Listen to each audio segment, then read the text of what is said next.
Hi friends, मला एका ताईची comment आली होती की ताई तुमच्या घरामध्ये तुम्ही मोत्याच्या वस्तू कलाकृती कशा पद्धतीने वापरता ते दाखवा. तर त्यासाठी मी आजचा व्हिडिओ घेऊन येत आहे.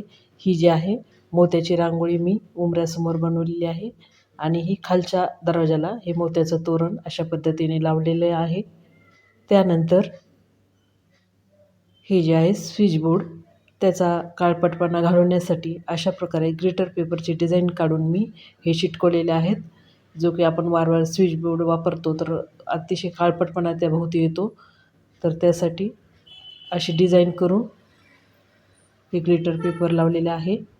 हे जे आहे मुख्य प्रवेशद्वार त्यावरती असं पद्धतीचं तोरण इथं लावलं आहे मी.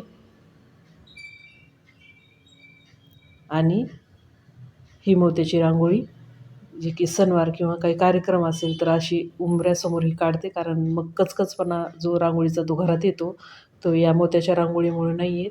हे कधीतरी मी वापरत असते हे मोत्याचं स्वस्तिक. आणि आता ही रांगोळीची डिझाईन वेगवेगळ्या पद्धतीने आपल्याला काढता येते.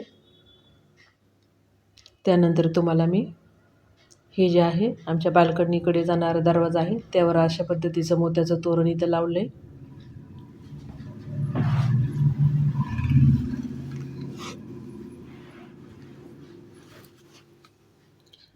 आणि हे समोर मुख्य प्रवेशद्वार.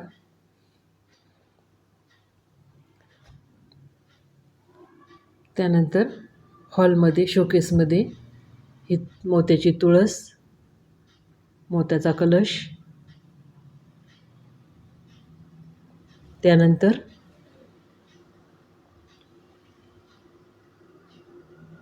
मोत्याचं छोटंसं मंदिर आणि आणखीन हा मोत्याचा कलश. तर असे 4 पीस हे शोकेसमध्ये मी ठेवलेले आहेत. त्यानंतर हे छोट्या साईजचे मोत्याचे कलश आहेत.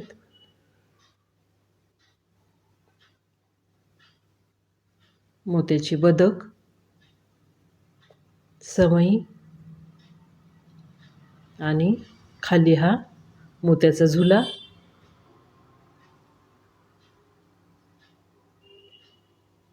त्यानंतर मोबाईल बॉक्सपासून हे अशा पद्धतीचं शोकेस मी बनवलेलं आहे. या मोत्याच्या वस्तू ज्या आहेत रेग्युलर वापरल्या तरी 3-4 महिन्याने आपण शॅम्पूच्या पाण्याने धुतल्या तर अतिशय स्वच्छ होतात. याचा कलर अगदी जशाच्या तसा राहतो. तर या वस्तू मी रेग्युलर वापरत असते.